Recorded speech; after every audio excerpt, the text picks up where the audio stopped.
Guys एक मैं video दिखा रहा हूँ, ये पहले वीडियो ये वाला देखो, उसके बाद बताना मुझे, ठीक है ना? उसके बाद मैं आगे बताता हूँ। मैं अकेले फिरता हूँ, अगर किसी की माँ में जन्म पैदा है, जन्म दिया है तो आओ मुकाबला करो।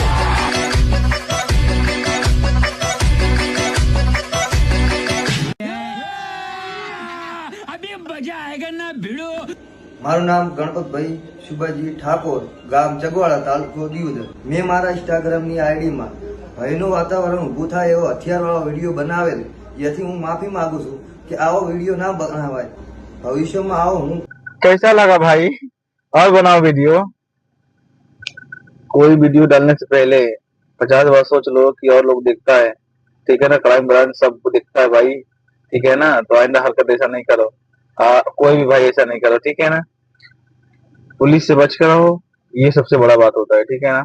नहीं, वीडियो बनाओ अपने कानून के दायरे में बनाओ, जैसे कि मैं बनाता हूँ ऐसा कॉमेडी टाइप की वीडियो, तो ऐसा बनाओ टोटली, ठीक है?